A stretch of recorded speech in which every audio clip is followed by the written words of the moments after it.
के रे भोले बाबा हुए बड़ा लहरी।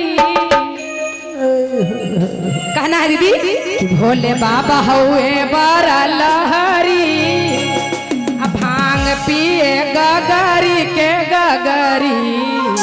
कहना भैया कि भोले बाबा हुए बड़ा लहरी, भोले बाबा हुए बड़ा लहरी, भांग पिए गगरी के गगरी। भोले बाबा हुए बड़ा लहरी, कैसे हो दीदी? बाबा हुए बड़ा लहरी, भांग पिए गगरी के गगरी।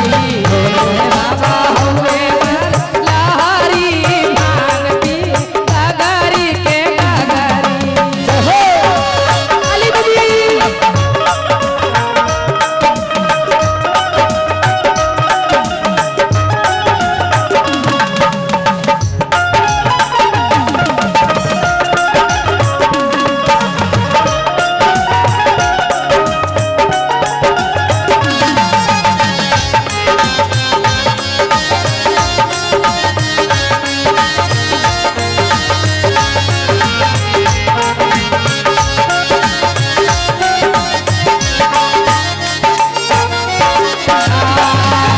सिरवा में शोभे उनकर बारे बारे जाता।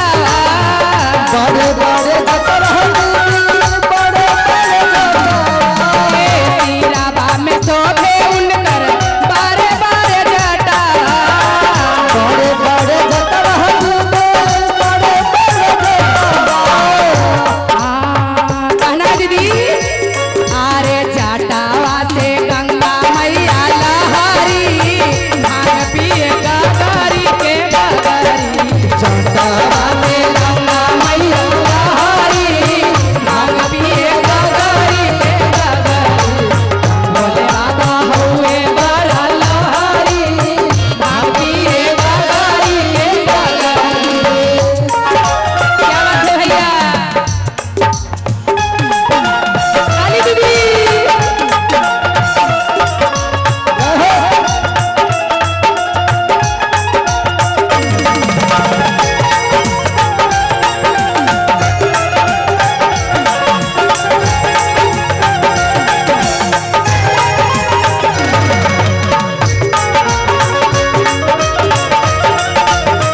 काली दीदी झूम के क्या बात है?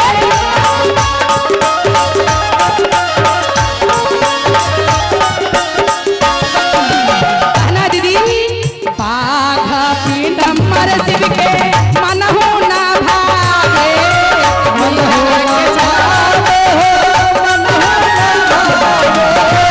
मीरा के छलवा शिव के मनहु ना भागे। शिव के अरे बाघावा के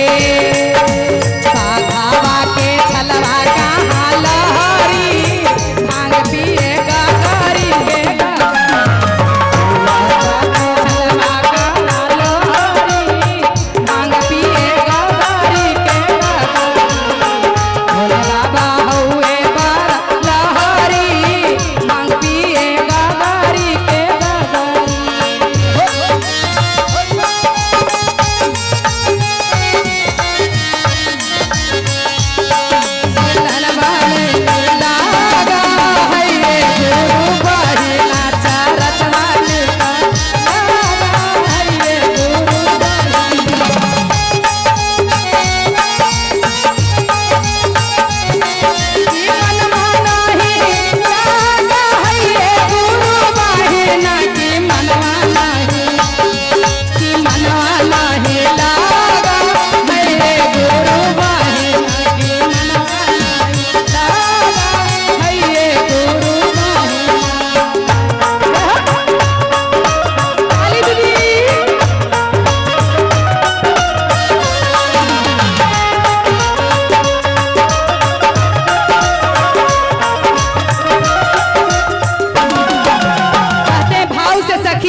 कि थोड़ा सा खा लीजिए भोले।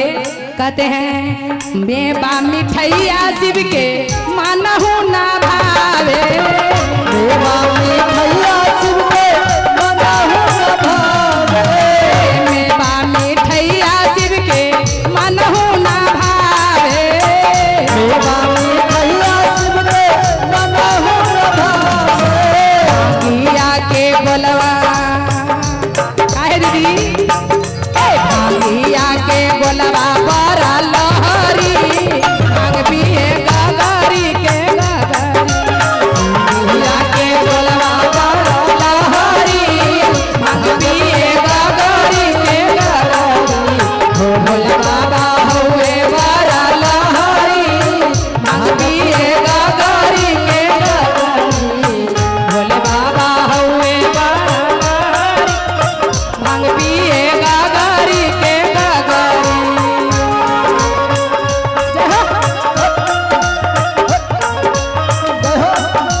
कौन है दोसा बापर ममा शिव के मनहु न भावे मनहु ना भावे शिव के मनहु ना भावे सखिया सहेलिया शिव के मनहु न भावे मनहु ना भावे शिव के मनहु ना भावे बाबा बैठलवा बारा गौर जी मांग पिए गगरी के गगरी बाबा हुआ बारा लहरी मांग पिए गगरी के गगरी भोले बाबा हुए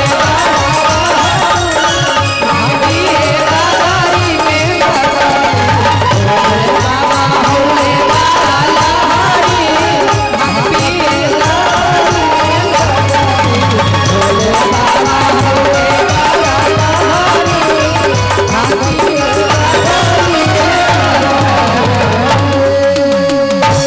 बोलिए शंकर भगवान की जय मैया पार्वती की जय। एक बार बोलो सच्चे दरबार की जय।